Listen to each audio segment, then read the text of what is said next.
Langsunglah saya melompat ke TIFA. 6 spesimen ijazah ini adalah menunjukkan bahwa ijazah Pak Jokowi palsu. Jadi menurut saya begini, kita harus pahami secara luas. Yang dibicarakan di situ milik orang lain, sekalipun sumbernya dari Dian Sandi tadi katakan apakah mengedit, memanipulasi, tapi dibicarakan tuh milik orang lain. Jadi penyesatan publik sudah masuk ke dalam konstruksi hukum itu, nggak boleh itu. Nggak, tapi saya bilang gini, ini katakan buku ini saya ubah satu hurufnya, saya ubah gitu, tapi buku ini tetap ada. Lalu kemudian saya analisis, saya ubah karena saya mau analisis. Ya. Apakah itu kemudian dianggap mengubah? Kalau kita bicara pasal 32 ayat 1 Undang-Undang ITE, kita kan bicara soal itu. Itu tidak bisa dikategorikan seperti itu. Dan harus diikuti dengan transmisi hasil perubahan itu. Tapi aslinya sudah tidak bisa diakses. Itu baru bisa? Baru bisa. Kena delik? Ya. Kalau aslinya masih ada, lalu dilakukan analisis, kemudian ditambah dan seterusnya lakukan manipulasi digital lah kurang lebih. Ya. Atau analisis digital lah. Ya. Itu nggak bisa kena delik. Kenapa? Dan itu ditanya sama penyidik sama saya. Apakah boleh ada orang mengaku sebagai peneliti, kemudian melakukan penelitian atas dokumen elektronik atau whatever, dia bilang, kemudian dinyatakan bahwa itu adalah 99,9% palsu. Itu di perkara pokok, saya menjadi ahli. Oke. Saya bilang begini, Anda kalau bicara soal pidana, Anda harus bicara soal azas legalitas. Ya, jadi azas legalitas itu ada aturan yang melarang? Tidak. Coba, nggak ada, dia bilang. Ya sudah, jangan tanyakan lagi. Apakah boleh atau tidak? Jadi kalau jawabannya boleh. Bukan boleh, tidak ada aturan yang melarang. Tidak ada hukum yang akan menindaknya. Ya, jadi kita jangan salah, kita bicara tadi segala sesuatu. Oke, Bung Rizpon saya hargai kalau bicara soal ITE. Tetapi ketika dia sudah bicara, oh ini maksudnya begini, harusnya dimintai pertanggungjawab, itu hati-hati, sudah masuk ranah hukum. Tidak bisa. Jadi saya kemarin jadi ahli, dan kemarin ada saksi yang dihadirkan. Saksi itu pernah kena pasal 32 ayat 1. Soal pengubahan tadi itu ya? Soal itu. Dan saksi tersebut bebas. Saya jadi ahlinya waktu itu. Dan sampai Mahkamah Agung. Nggak pakai macam-macam ya. Saksi kok bebas? Saksi apa sih bebas? Kemarin saksi di perkara pra-peradilan, dia dulu pernah menjadi terdakwa. Sempat jadi tersangka. Menjadi terdakwa. Terdakwa bahkan, oke. Yes. Ditahan di Polda Metro. Ya. Tetapi akhirnya bebas. Dan dia bilang, kalau saya tahu bahwa bisa pra-peradilan, saya akan lakukan pra-peradilan. Dia bilang begitu. Ahlinya, dia bilang saya waktu itu. Oke. Sedikit lagi Bang. Oh, oke. Ya, tentang replikasi ya Pak Didit.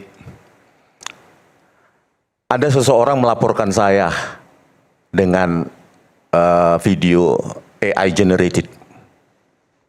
Oke. Dia manipulasi, padahal itu hasil replikasi atau hasil download dari sebuah video di kanal saya, Baligi Academy. Terus dimanipulasi. Padahal tetap bisa diakses itu video saya yang asli. Dan hasil manipulasi itu AI generated, seolah-olah saya mengatakan menuduh figur publik itu membiayain segala macam 5 miliar. Ya. Kalau argumentasi Pak Didit bahwa oh video yang ada ini bisa diakses, tidak berubah. Tetapi lihat hasil cloningan itu dipakai, dimanipulasi untuk kepentingan dia. Bisa nggak itu dikenakan pasal undang-undang ITE? Bisa. Ya, tapi bukan 32. Maksud saya gitu. Tapi rezim cloning, rezim replikasi. Bukan 32 ayat 1. Ya, jadi salah kalau kita bilang ITE itu terlalu gamblang. Jadi kita bicara itu soal. Kalau diubah untuk kepentingan yang bersangkutan, pasal berapa? Diubah untuk kepentingan yang bersangkutan menjadi asli 35. Bukan menjadi asli, untuk menganalisis bahwa dibuktikan bahwa itu palsu. Oh, jadi begini, kalau seandainya kita mengambil satu gambar di website atau dimanapun, ya, kemudian kita ubah, tapi kita tidak mengakses sistem komputernya yang akun X misalnya, berarti kan aslinya masih ada. Nah, kemudian kita cloning, kita robah-robah, misalnya, kemudian kita transmisikan. Nah, itu pasalnya beda. Pasal berapa itu? pasalnya itu pencemaran nama baik atau fitnah. Oke, bukan Ya. pengubahan Bukan. dokumen digital. Bukan, dia harus merubah sistem elektroniknya. Bang Aiman, Gitu. aku interupsi Silakan. dulu. Ya. Jadi Oke. Saya kira gantian ya. Ya. Pertama, terima kasih Bung Aiman sama semua narsum, semua profesor yang hadir di sini. Saya mengatakan begini, topik dari acara kita ini adalah adu bukti. Jadi kalau di sesi pertama kita udah lari ke 3-2-1, menurut saya nggak fokus. Tapi nggak apa-apa, namanya juga rakyat bersuara. Tapi Prof. Didit Wijayanto, ya dokter ya, Ya. belum Prof ya. Saya kadang-kadang dokter pun saya panggil Prof kalau itu elegan. Begini menurut saya, jadi saya tidak keberatan bahwa Dokter Didit tarik langsung ke 3-2-1. Tapi Risman ini sedang presentasi tentang bukti bahwa dia sudah membuat buku baru autentikasi ijazah Pak Joko Widodo. Seharusnya kita berikan dulu kesempatan ke dia. Jadi jangan langsung dikat. Tapi sekalipun begitu, sebentar Pak Didit, sebentar, gantian bicara. Sekalipun begitu, 3-2-1 menurut saya juga kita jangan potong-potong. Jadi di situ ada menyembunyikan dan ada kata barang milik orang lain. Jadi jangan dipotong-potong.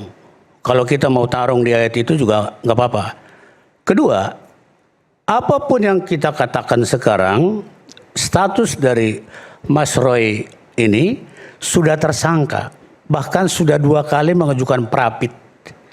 Jadi kalau kita bicara ini, ya nanti penyidik yang sudah menyerahkan berkas bahkan ke kejaksaan ke pengadilan, nanti sana tarungnya.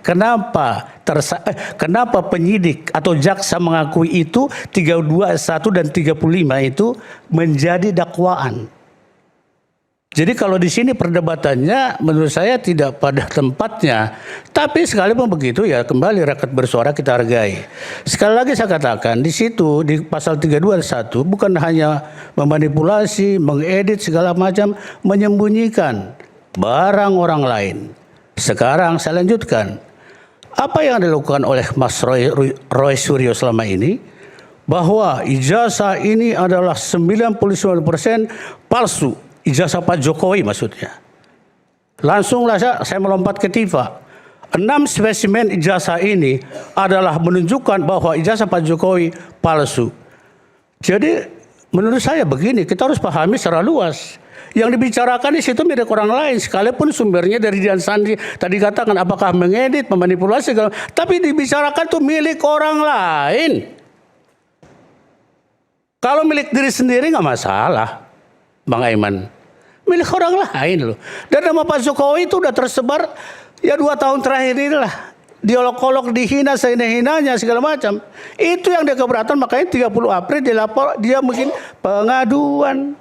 Pengaduan itu menurut pasal 116 kalau nggak salah itu, dia berhak juga menelusuri ke sana, memerintahkan, meminta bahkan penjelasan dari pengaduan itu. Beda dengan laporan. Jadi menurut saya ya Dr. Didit Wijayanto, saya kira kita sama-sama orang hukum kok.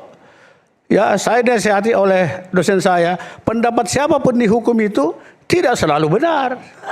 Sekalipun profesor siapapun yang bicara boleh. Saya belum doktor, belum profesor. Tapi saya boleh juga menyangkal apa yang saya ketahui. Ayat, pasal dan ayat itu gitu loh. Jadi jangan dipotong-potong. Milik orang lain jangan dilupakan loh. Itu garis bawah milik orang lain. Ya, itu adalah Itu deliknya. ayat terakhirnya milik orang lain. Gini Mas Aiman. Sebentar dulu. Pak Jakir. Mas Roy, saya Anda, Roy. iya. Sebentar dulu. Silakan. Enggak, Sebentar. saya nanti akan tambahin. Nanti saya beri kesempatan. Silakan selesaikan dulu. Karena gini, jangan membaca undang-undang ITE dari visinya sendiri. Saya termasuk orang yang menyusun undang-undang ITE dan saya membaca naskah Oke, adanya. tapi Bukan nanti- seperti yang dikatakan Pak Jakir Nanti saya itu berikan kesempatan. sama sekali Silakan. bukan. Beda Selesaikan. itu hanya orang baca mempersepsikan sendiri, salah nanti. Silakan. Jadi, Oke, ya. saya kira Mas Roy boleh aja bicara apapun ya. Ini proses kan sudah berjalan panjang. Jadi kita kalau kembali ke awal itu, saya kira tidak ada waktunya. Ya. Oke, Ya. kita lawyer to lawyers. Ya, kita lihat aja ke depannya. Oke, ya. Termasuk rekan Refli Harun, kita lihat ke depan. Jadi apa yang ada di depan itu aja sekarang kita bicarakan gitu loh. Apa 31 ayat 1 35 oke, tantang aja di pengadilan. Oke, kita Saya perkenalkan. Tapi poinnya adalah milik orang lain dan itu kemudian diubah sesuai dengan keinginannya. Kurang lebih begitu? Ya, kurang lebih. Bisa menyembunyikan juga loh dari awal itu. Jangan lupa, jadi jangan potong-potong ayat itu. Itulah delik pidananya. Kalau tidak ada edit, ya tidak ada manipulasi. Tapi yang dibicarakan itu milik orang lain loh. Dan diubah menurut keinginannya. Kacau ini. Oke, kita kembali saat lagi. Nanti saya berikan kesempatan saya kira itu dulu. untuk Bung Refli dan Bung Roy selepas jeda sesaat lagi.